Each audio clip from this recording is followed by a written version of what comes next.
Hey guys, it's Erica here at the Child Care Directors Share podcast. As you can hear from noise around us, we are at the New Jersey AEYC conference, their 80th anniversary, and it is a busy. So I found in the audience here a fellow podcaster, fellow educator, and we're going to talk about it. I'm going to give her a minute to introduce herself, and then we're going to get into the questions because that's how we do it here. So tell us a little bit about yourself there, my friend Cindy. Sure. My name is Cindy Tera Bush. My voice might be familiar to some people because I am the co-host of How Preschool Teachers Do It, which is another podcast.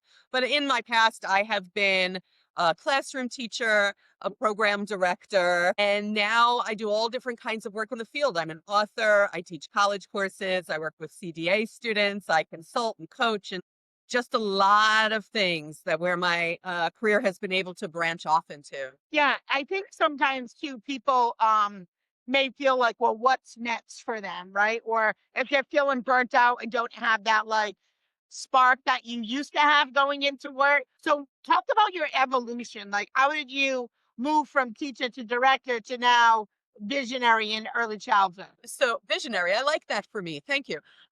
So I was directing a program, like I know many of your listeners are, and I had to take a course that was required by the state of New Jersey. It was the Directors Academy. I don't know if they call it something different now or they still have it. I don't know. But I was required to take the Directors Academy, and the person who was instructing it asked us to do a presentation, and I did mine, and she said, listen, I am putting together a small regional conference. I really like your presentation. Would you come speak at my conference? And at first I resisted. I was Yeah. saying, oh, I'm a director. Oh, I I'm know. so Oh, no, busy, not me. right? Yeah. Like, why would I do this?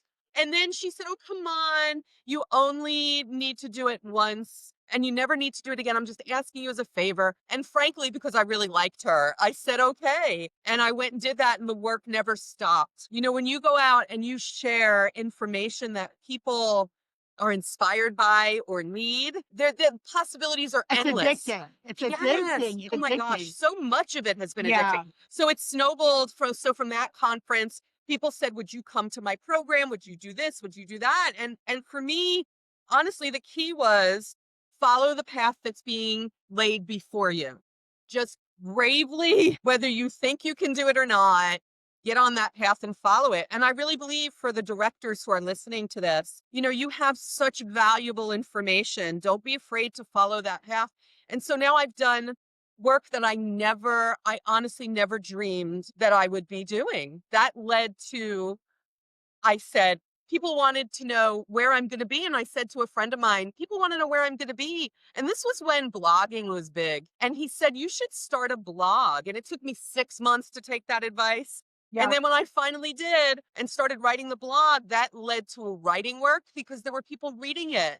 And I'll just give you one example. I was contacted out of nowhere from Maria Shriver's editors saying, we're all young parents reading your blog and we love it. We think you have something valuable to say. And I wrote 4 articles for her Women's Nation on the Brink report. Like you just never know, folks. I think that's my message. You just never know. Be open, And right? you won't know if you don't take that step. That's You so gotta take true. that step. You know, I think you also have to know in my position, I got to a point where I knew I'm sort of done here. There's there are other things and I just need to branch out. Was that really hard for you? It was scary. Yeah. It's very scary. I did both types of work for a number of years. So I was directing a program and then in addition to directing, I also was presenting and working with other programs and consulting. So at the same time as I'm directing, I'm doing all that. There came a point when my book was going to be published by Norton that I said to my husband, if I don't pursue this now, I will regret it the rest of my life. I have this huge opening. And he said, okay. He said, go ahead. We'll make it work. But to leave that full-time paycheck was the scariest thing I ever did. It's hard. Yeah.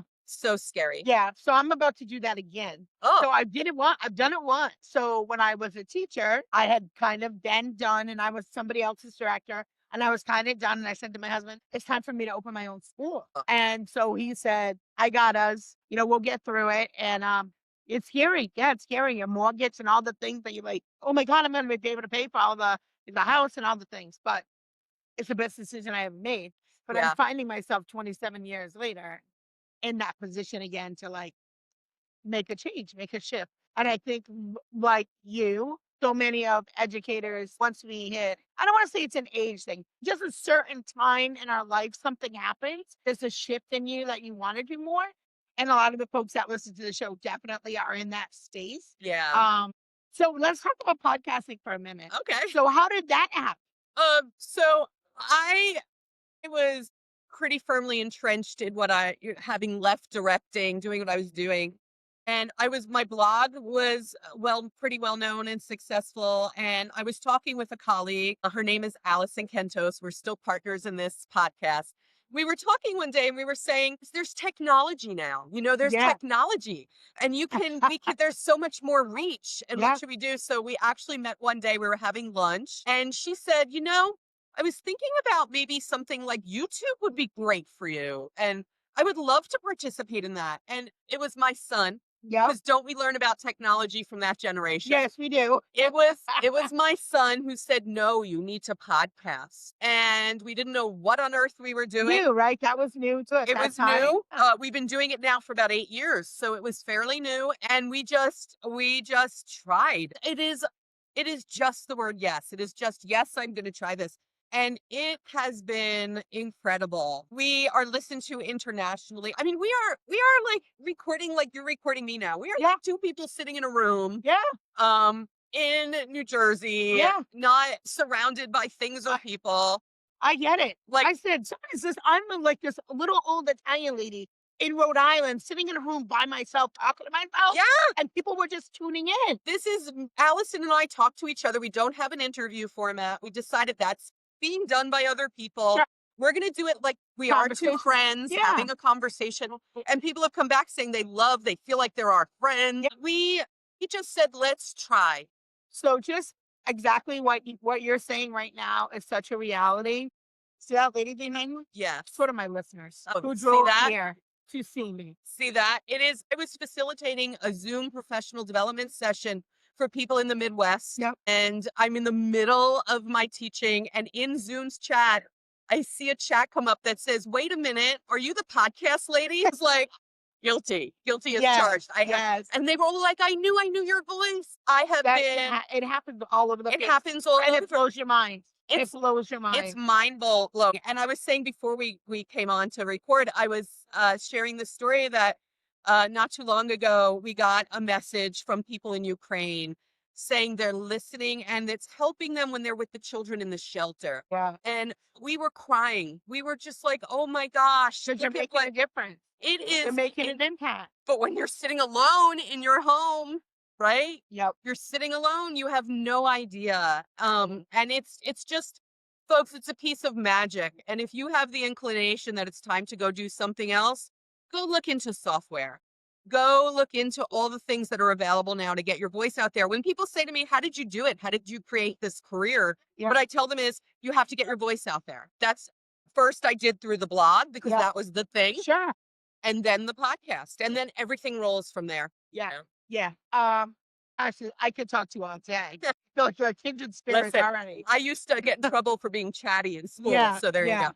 So why don't you share with the audience things that you would like to share with them?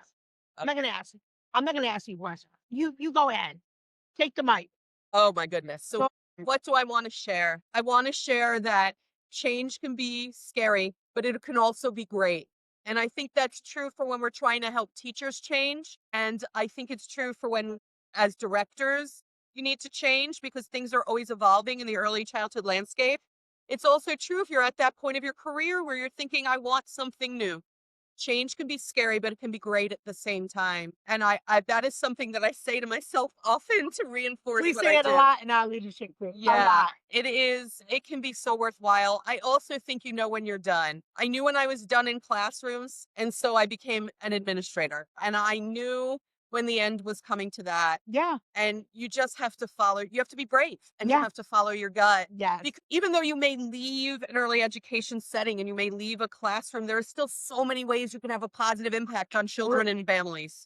I 100% agree with that. So why here? Why this conference? Why today? So, Let's see. I am in New Jersey. I live in New Jersey. I'm a New Jersey person. I used to be on the NJAYC board, and I was an active board member for a long time and committee member. And, there was a while there, I do so much work on Zoom. And there was a while there when the conference was scheduled when I was on vacation or had other work scheduled. But this was the golden opportunity to come back to my people. Sorry. That's okay. Did it cut off? No. It just said battery was low, but it was plugged in. And I think I borrowed someone's charger. So it was the golden opportunity to come back to my people. And it's been so great. Like, I'm seeing people that I haven't seen in person for a long time. I'm glad I came. Yeah. And because the early, I talk to people all day long on Zoom from all over the nation. But when I'm with people from New Jersey, I always tell them, you're my favorites, you're my people. Yeah. So your primary business now, your consulting. Yes, I do that. And I also teach college courses, and I work with people trying to earn their CDA credential. And, all of this now you can get online and you talk to people all over the country, which is amazing.